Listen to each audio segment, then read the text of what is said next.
mencari bisnes kan, selalunya dia dalam keadaan terdesak. So itu yang terjadi dekat dia dengan Roy.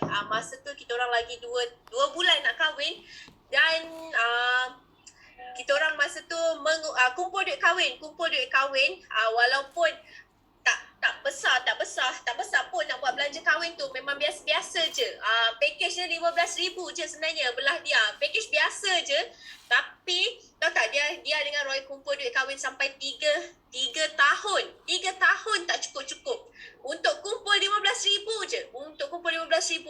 So masa lagi 2 bulan nak kahwin tu, dia dengan Roy sebenarnya macam dah mati akal tau, nak buat apa. Kita orang hampir pinjam personal loan sebabkan tak cukup duit nak kahwin. Dan dia rasa Allah tu betul-betul nak bagi rezeki dekat dia, nak bagi rezeki dekat Roy. Dia jumpakan dia dengan bisnes Elken ni, dan masa tu kita orang tak mencari sebab dia rasa macam dia dah tak adalah stable, tapi dia jenis orang yang suka kerja, dia sangat workaholic. Padahal masa tu gaji dia 2,000 lebih je, tapi dia kerja macam orang gaji 8-9,000. Dia boleh kerja, stay dekat office daripada pagi, dia sampai paling awal pukul 8 pagi. Dia akan balik kadang-kadang pukul 8 malam, pukul 9 malam, tak dibayar OT pun. Memang management tak bayar OT, tapi dia yang willing untuk kerja lama macam tu. Sebab dia jenis yang workaholic. Rasanya sebab tu juga kot dia memang bersungguh buat bisnes ni, sebab dia memang jenis kalau dia suka dan dia passion, macam kerja pun dia passion, dia memang workaholic, dia memang buat gila-gila. So bila jumpa bisnes ni tanpa sengaja sebenarnya orang lain yang nak join, tapi kita orang macam ikut dia pergi event, dan tahu pasal bisnes ni, terus jatuh hati, dan kita orang start dengan honest spa lah. Dan masa dia buat bisnes ni lebih kurang dalam seminggu buat bisnes, dah terus dapat duit 1,500. Masa tu facial je, tak tahu apa-apa pasal bisnes Elken pun. Tapi Kak Zu terus cakap dengan dia, nak tak buat duit besar lagi. Daripada situlah start kita orang buat bisnes Elken. Dari lepas seminggu baru buat bisnes Elken. So itulah permulaan sikit lah kita orang buat bisnes ni. Daripada orang yang sangat sukakan kerja, kita orang memang workaholic, sampai jumpa bisnes, and buat bisnes pun alhamdulillah gila-gila juga. Okay, so nak tambah kot. Hai semua, Assalamualaikum. Selamat pagi. Dia biasa kalau orang perempuan dah bercakap, dia biasa memang lelaki tak dapat cakap kan. Terima kasih Kak NJ sebab invite kita orang. Kita rasa sangat-sangat honored. Sebab macam dia cakap lah, kalau pergi weekly meeting ke, nampak tim Kak NJ, memang kata kalau 3 row paling depan tu memang tim Kak NJ lah. Kita dah tahu dah, memang tak ada seat aku kat depan ni. Kita sampai memang tim Kak NJ dekat depan kan. So Roy nampak tim Kak NJ sangat-sangat padu gila. Roy selalu jumpa Kak Uja, selalu jumpa Kak Zu, jumpa Captain kan. So banyak juga belajar dengan orang sebenarnya. Tanya even hari tu masa builder workshop, tak silap Roy satu grup dengan Kak Uja lagi. Siap pakai korset lagi. Benda tu baru tak bagi saya. So saya rasa macam aku tak tahu tak benda-benda macam ni. Tapi akak-akak ni walaupun nak buat apa cakap, just nak tunjuk dekat depan, tapi dia ajar tau, Roy ni sebenarnya pakai macam ni. So saya rasa macam bisnes ni bagus gila lah. Dia tak memilih tau, walaupun kita bukan satu team ataupun satu orang kata apa, satu kaki ke apa benda semua kan, tapi semua still nak kongsi peluang, orang kata nak kongsi orang kata apa, kebaikan kita punya produk. So apa yang Roy nampak, macam Kak NJ minta kita orang share macam mana rutin kita orang kan. Sebenarnya kita orang dah start buat full time. Bila buat full time ni, kita orang dah tak ada apa nak buat tau. Maksudnya memang 100% kita orang yang fokus pada bisnes. Plus macam dia selalu cakap, kalau kita tak buat bisnes ni, memang kita tak ada income. So apa yang kita orang buat, nak tak nak kita orang kena buat macam kerja lah. Bangun pagi, orang kata apa, macam pergi kerja juga. Sepanjang waktu daripada pukul 9 tu, selalunya start pukul 10 je tu, sampai ke petang memang kita akan fokus pada bisnes. Sebab tu kita orang kadang-kadang kita orang bawa mak ayah datang jaga baby dekat rumah kan. Sebab kita orang nak fokus benda ni. So apa yang saya just nak share pada yang buat full time tu, kita kena bagi betul-betul macam benda tu memang kita punya keperluan tau. Sebab mungkin ada yang buat part time, mungkin ada masa-masa tertentu kita buat. Tapi sebenarnya Roy suka tau kalau buat part time ni dulu, sebab kita akan jadi lebih disiplin. Ada pro and con. Buat full time pun bagus, buat part time pun bagus. Sebab bila kita buat part time, kita dah tahu tau, okay, aku kerja 9 sampai 6, waktu bila aku kena bisnes. Okay, maksudnya pukul 8 sampai ke pukul 12. So, dari 8 sampai pukul 12, kita fokus buat bisnes. Itu yang dia dengan Roy buat dululah. Maksudnya tak kisahlah review team ke, pergi hantar barang ke, pergi facial ke. Masa part time tu memang kita akan buat lepas waktu maghrib. Itu pun Alhamdulillah kita boleh manage untuk dapat at least dalam 11,000 ke 15,000 satu bulan. So, bila kita orang full time, kita orang decide untuk nak pergi memang push kau-kau lah. That's why mungkin jadinya yang macam hari ni Alhamdulillah rezeki Allah nak bagi. Plus kalau rutin harian tu, kalau macam Roy of course lah, Roy agak orang kata apa, relax kan. Tapi kalau tengok dia punya jalan kerja memang nak muntah lah. Memang nak muntah. Kalau kita follow dia betul-betul macam, awak boleh larat. Sebab kalau macam contoh waktu fight kan, waktu fight Roy boleh nampak kadang 3.30, 4.30 dia masih dekat laptop, masih lagi review dengan team, masih lagi fikir macam mana nak bagi strategi pada team. So benda-benda macam tu Roy rasa dia berbalik pada diri sendirilah, determination sendiri. Kalau kita betul-betul nak, kita kena bagi kau-kau lah. Sebab apa yang kita orang fikir sekarang, biar susah sekarang, biar penat sekarang, akan datang nanti kita dah boleh relax. At least orang kata kita boleh menikmati apa kepayahan dan kesusahan yang kita dah buat sebelum ni tau. Itu yang kita orang nak lah sebenarnya kan. Sebab sebelum ni kerja, Roy dengan dia cuma jumpa waktu pagi hantar dia pergi kerja. Pukul 7.30 jumpa kejap, gerbak-gerbuk sembang makan. Pukul 10 kita dah tidur dah. So masa bersama tu tak ada langsung tau. So macam kalau paling tinggi pun kat WhatsApp. Tapi bila buat bisnes ni memang orang kata 24/7 dengan dia. Gaduh pun makin kerap. Itu standard normal buat husband and wife. Tapi sebenarnya benda tu dah jadi macam rencah dan lumrah tau. Bila kita buat husband and wife. Orang tahu dalam ni pun ada yang buat husband and wife. Benda tu normal. Gaduh tu normal. Kalau tak gaduh maksudnya kita tak buat bisnes tau. Ada je lah benda yang kita nak gaduhkan sebenarnya. Tapi benda tu beri orang kata apa, satu momentum. Dia push kita orang untuk buat lebih laju dan lebih baik lah. Dan Roy nampak sebenarnya dalam tim KNJ ni kebanyakannya semua dah ada tau. Semua dah buat dah benda tu kan. So yang paling best yang Roy rasa dalam tim KNJ ni, korang ada mentor yang padu gila lah, iaitu KNJ sendiri. Roy sendiri pun kalau jumpa KNJ dekat weekly meeting ke, dekat event ke kan, Kak share lah sikit, Kak share lah sikit. Kak KNJ punya share tu dia dah macam buat ni tau, buat satu slot khas. Kalau cerita dengan Roy tu dah macam jadi speaker tau. Boleh dekat 1 jam dia share dengan Roy. So korang sangat beruntung ada mentor yang sangat hebat. Ada mentor yang orang kata powerful gila. Jangan orang kata apa, abaikan benda tu. Terus korek apa orang kata apa, ilmu yang ada pada KNJ. Sebab KNJ sangat-sangat padu. Ada tambah lagi awak? Kena dengar pada dia sebenarnya. Dia yang banyak kepala dalam bisnes ni kan. Sebab Kak Dela, kalau macam dia rutin harian tu, dia memang dia memang akan of course lah akan masuk review setiap team tu, setiap leader, dan leader dia push untuk dia masuk review setiap dia punya key person, dia punya team. Itu yang dia buat. Sebab dia cakap kalau you all tak masuk review ni adalah business tau, business you all. Kalau review tu senyap, maksudnya you all tak ada business. So semua dia minta semua dekat review.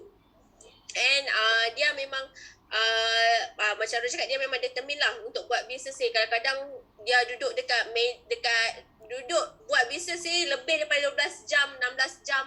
Tapi sebabkan betul-betul saya suka kot, satu dia tak ada rasa penat. And dia memang akan push team macam kita orang preview Mobile Spa, kita orang buat setiap hari, hampir setiap hari. Even kalau macam dia sendiri, tim dia sendiri, dia buat 2 kali. Siang, malam dengan sekali dengan Kak Zu. So itu pun dah buatkan tim untuk busy, untuk sentiasa fikir pasal bisnes. Sebab dia suka kalau selalu akan buat diorang tak lari untuk fikir pasal bisnes walaupun diorang tengah busy kerja. Itu yang buatkan diorang sentiasa ingat diorang kena buat. Itu antara apa yang dia buat lah. Ya, kalau tengok sebenarnya kadang-kadang anak kecil kan, kadang-kadang rasa kesian juga. Tapi dia selalu ingat Kak Zul cakap, budak kecil ni, anak kecil, diorang tak ingat pun apa yang diorang jadi nanti. Apa yang jadi nanti. Masa besar diorang takkan tanya pun kenapa tak ada masa untuk diorang. So dia macam, dia ingat apa yang Kak Zul cakap tu. Kak Zul cakap jangan sampai nanti dah besar, baru tanya kenapa tak cukup duit, kenapa tak ni. Tu yang dia buat. Waktu dia kecil lah dia buat gila-gila sebenarnya. Itu antara kita orang punya rutin lah, rutin harian. Review paling penting. Masuk group review paling penting. Okay. Boleh Kak Angie tanya sikit? Terima kasih. Okay. First of all, mari kita beri tepukan yang sangat hebat kepada dua pasangan ini. Baru dinobatkan sebagai diamond. Ya Allah, beri tepukan. Maha dahsyat. Seorang Gen Y. Berapa umur dia dengan Roy 28. Sebaya Kak 28. 28 usia 28 tahun capai diamond. Diamond adalah satu position yang sangat tinggi di Elke Global. Dia adalah threshold tau. Satu threshold daripada you jadi brand ambassador director kepada peringkat yang seterusnya. So kita beri tepukan yang sangat hebat. Masya Allah. Okay. Kita nak korek lagi sebenarnya. Minta maaf Zu, Kak AJ mencelah terus. Boleh. Itu memang sangat suntuk dan ini adalah privilege kepada kami Miracle Smart. Kita dapat berjumpa pada hari dinobatkan sebagai Diamond official announcement. Kita dapat sesi dengan you all berdua. Masya Allah, Kak Ing cakap bersyukurnya kita hari ni, sangat-sangat bersyukur. Okey, soalan pertama Kak Ing, dia Roy dapat prospek tu daripada iklan berbayar ataupun organik? Ni Roy kot jawab. Okay. Kalau Kak Angie tanya saya selalu cerita dengan Kak Angie lah apa yang kita orang dapat. Kebanyakan kalau ikut persen, 80% daripada iklan berbayar selalunya. 20% tu mostly kita akan buat posting dekat free group, secara organik lah. Maksudnya posting kadang-kadang dia yang organik ni dia boleh berlaku sebab kita dah buat benda lama. Kita posting hari-hari. Kadang-kadang orang yang dah tengok kita tu hampir setengah tahun, tiba-tiba dia PM. Kak sebenarnya dah lama tengok awak ni kan. Ada juga yang mungkin prospek yang sebelum ni tak close, ada juga yang PM balik. Hari tu yang ni masih ada lagi tak dia punya tu. Ada juga yang tanya macam tu kan. Tapi secara overall memang Roy gunakan 100% iklan berbayar. Sebab kita orang tahu kapasiti kita orang. Memang kalau nak create copywriting tu memang tak berapa nak pandai, tak berapa nak pandai nak capture tu. Macam orang kata apa, bukan kepakaran kita orang. So apa yang kita orang buat, kita orang biarkan benda tu jalan sendiri. Roy gunakan ads dekat Facebook lah, Facebook, Instagram. Dengan sekarang mostly ada yang buat dekat TikTok kan. TikTok pun Roy ada guna juga TikTok. So memang gunakan keseluruhan, memang gunakan ads lah Kak NJ. Okey, maksudnya iklan yang sama, video yang sama je di run berulang-ulang kali. Betul. Roy pernah tunjuk rasanya kat KNJ, video ni kita orang pakai daripada first year kita orang buat bisnes. Memang orang kata video tu video rezeki lah. Sebab apa yang Roy nampak, dia punya mungkin tak tahulah algoritma ke apa ke. Bila video tu di-crop kali, ulang banyak kali naik kan, orang dah biasa nampak. Orang akan, mungkin orang nak percaya tu orang nak tengok banyak kali kan. So mungkin daripada situ pun boleh jadi salah satu point juga. That's why Roy rasa aku tak payah tukar-tukar video kot. Video ni dah okey dah banyak bagi rezeki. Keep on video yang sama je. Roy selalu stick dengan video yang tu je lah. Unless kalau ada kelas ke apa, Roy tambah video lain kat. Selalu macam tu lah. Berapa Roy spend untuk iklan berbayar tu? Kalau saya spend satu hari sekarang RM45. RM45. Dalam range 30 ke RM45 lah Kak. Tengok kalau macam betul-betul time tu kita betul-betul fight, memang nak cepat, nak laju, usually RM45 ke RM50. Kalau macam hari biasa memang kita stick dengan 30 je. Okey. Alright, Kak Ija beri peluang pada sesiapa yang nak bertanya soalan. Kak Ija rasa boleh unmute, boleh tanya, bagi yang nak bertanya saja, sebab kalau tak nanti jadi macam pasar. So Kak Ija minta siapa yang nak bertanya tolong unmute kan. So kita beri peluang 3 soalan je. 3 soalan sebab kita ada topik seterusnya selepas ni. Silakan. Okey Zul, nak tanya boleh tak? Takut tak sempat nak tanya. Okey, macam Roy cakap tadi iklan yang sama tu, adakah tim juga menjalankan iklan yang sama macam yang Roy pernah sharekan sebelum ni? Okey, kalau biasa macam team saya tak pernah stick dengan dorang nak pakai video apa. Biasanya kalau yang betul-betul fresh, yang macam baru nak buat ads, Roy bagi je lah. Roy kata Kak, ini video yang biasa kita orang guna. Roy akan bagi dia 2-3 video yang dia rasa sesuai yang dia nak guna. Itu satu. Yang kedua, kebanyakan Roy nampak team ni dorang dah banyak berdikari. Kadang-kadang dorang yang tanya kita, bang kalau pakai video ni boleh tak? Biasanya Roy akan check daripada segi resolution dia okey ke tak, dia punya video masih relevan ke. Kadang-kadang mungkin video tu lama dah tak relevan kan. So Roy akan check on that part. Selain pada tu tak copywriting dia okey ke tak, then boleh plus lah. Kadang-kadang sebab dekat Facebook dengan Instagram ni kita nak tunggu untuk dia review, untuk nak tengok approve ke tak pun ambil masa juga. So Roy kata tak apa, try dulu. Kalau tak approve baru kita tengok apa lagi yang sebenarnya yang kita tak perasan yang tak approve kan. So bila dengan tim saya tak kisah pun kalau dia nak pakai video yang sama yang kita orang guna pun boleh, tak masalah. Even ada juga 1-2 orang yang pakai video yang sama. Still okay lah, tak adalah orang kata oh dia ni pakai video yang sama terus tak dapat PM kan, tak ada. Sebab dia ikut pada kita punya preference sendiri, kita punya interest sendiri. So tak ada isu pula kalau pakai video yang sama takkan dapat PM. Okay je Kak Zul. Maksudnya Roy memang wajibkan setiap membership yang baru tu untuk jalankan ads setiap hari. Oh tak, sebenarnya tak. Apa yang Roy buat biasanya Roy akan ajar buat cara organik, posting, lepas tu kita slow-slow lah kita cerita kebaikan. Kalau nak cepat kita ada organik, kita mungkin tunggu masa. Kalau macam nak cepat kita boleh guna ads. So kalau guna ads akan lebih pantas lah. Cuma orang kata kena spend pun Roy bagi tahu lah, sebenarnya kalau spend banyak ni korang akan dapat pulangan banyak sekian macam ni kan. So siapa yang nak buat boleh buat. So next class Roy kata Roy akan ajar cara untuk hands on IG ads. Siapa yang nak belajar, siapa yang nak buat boleh masuk next class. So siapa yang masuk dekat next class IG ads tu, Roy akan identify, Roy akan try pergi personal lah. Nak buat tak? Nak buat macam mana? Roy akan tunjuk satu-satu. Biasa Roy akan identify macam tak. Kita tak pernah dia masuk je, kena buat ads tak. Okay. Bergantung pada dia lah. Kadang ada orang dia guna organik je pun dia punya tu dah banyak dah sebenarnya. So kita tengok dia punya keadaan Kak Zul. Okay. Zul ada soalan lagi? Okay, nak open kat siapa-siapa dia nak soal apa-apa yang berkaitan, terutama yang best tu tentang ads kan. Semua orang nak speak. Kak Ija ada soalan untuk dia. Okay, sebab yang review apa semua memang dia yang buat review. Okay, Kak Ija nak tanya macam mana dia differentiate, identify dia adalah insan kekunci ataupun fighter dia yang dia memang jadikan dia. Apa ciri-ciri tu? Okay.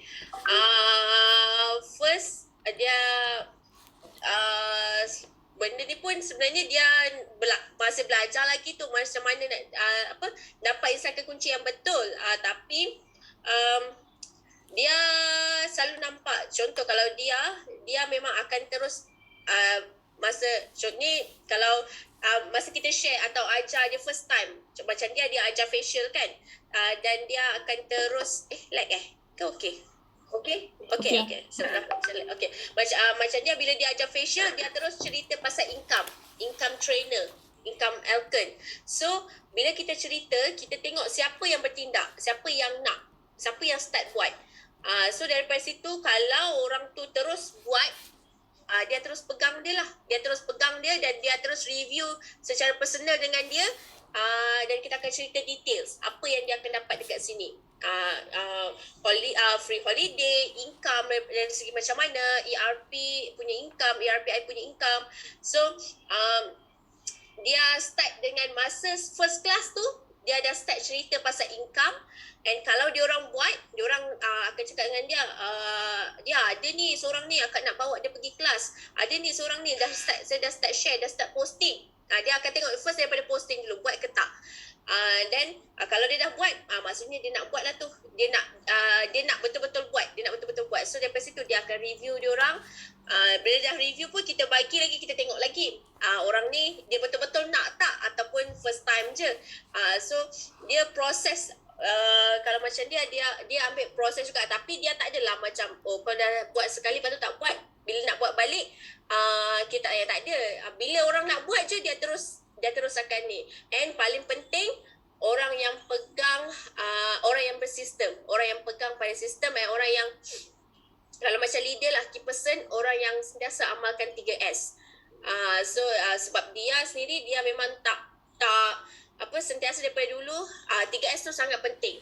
Sangat penting kan. So dia nampak orang tu, orang especially leader yang pegang pada 3S, orang tu yang dia akan maksudnya lebih fokus dekat dia. Orang lain tu bukan tak nak fokus, tapi kan pentingnya dekat sini kita nak orang yang bersistem. Leader pun kalau tak bersistem pun kita susah juga nak ajar kan. So dia suka pegang orang yang bersistem. Okey, dia boleh tak jelaskan sikit je apa tu maksud bersistem, sebab dalam ni ada juga yang baru-baru dia tak faham. Okey. Boleh. Sebab sistem ni dia ada banyak kan. Sistem ada banyak. Contoh orang yang bersistem pada dia lah, orang yang bersistem, orang yang tak pernah miss kelas, yang sentiasa ada ikut updated kelas, yang tak pernah miss registration class, especially kelas-kelas daripada company, daripada Elkon sendiri. Orang yang macam nak cakap yang sentiasa follow the direction mentor dia. Follow direction mentor dia. Itu bagi dia lah. Follow direction mentor, and dia suka orang yang tak cakap tak. Dia tak cakap tak dulu, tak boleh dulu. Dia tak ada cakap tak boleh dulu. Dia buat dulu dan baru dia come back kalau ada problem. So dia suka orang yang macam tu. Apa lagi macam ni, and sebenarnya sistem ni bukan dari segi baju je kan, baju sistem, baju hitam semua, tak. Dia macam mana attitude kita. Attitude pun boleh dikatakan bersistem juga kan, macam mana attitude kita berbisnes. Dan bisnes ni kan boleh ada benda yang kita tak boleh nak buat, maksudnya tak digalakkan buat. Contohlah macam dia nak contact dengan site lain untuk untuk gosip-gosip ke, itu kalau dia dapat tahu tu pun dia macam akan, dia tak adalah tegur direct, tapi dia akan cakap lah, lagi bagus kalau apa-apa refer kat mentor kan, sebab mentor yang tahu awak punya bisnes macam mana, orang lain tak tahu awak punya bisnes. So macam tu lah orang yang bersistem, especially dia titik beratkan pasal kelas. Sebab tu macam contoh, kita punya 3-star director baru, Amira, dia daripada JB. First dia nampak dia, dan dia adalah key person dia bila dia banyak kali daripada JB sanggup turun KL semata-mata untuk attend kelas Elkon. So daripada situlah kesanggupan macam tu yang sebenarnya yang Kak Azul selalu pesan, orang macam ni dia boleh pegang, orang key person. Okey. Jelas sangat. Okey. Ada apa-apa soalan lagi? Otherwise nanti kita pass balik pada Zoom. Ada soalan? Open soalan sekarang. Sempat lagi. Ada lagi 9 minit. 11 minit. Tinggi sangat tak tanya ni. Okay. Kalau tak ada soalan, Akak lah nak tanya. Tanya. Tanya lagi, Kak. Okey. Dia macam mana dia, okey, contoh dia ada identify key person kan, okey. Dia nak pastikan momentum dia tu sentiasa ada. Aktiviti yang dia buat dengan dia sampai dia tak hilang fokus. Dia sentiasa ingat matlamat dia, sebab Kak Encik tengok you all punya team closing dia dahsyat tu.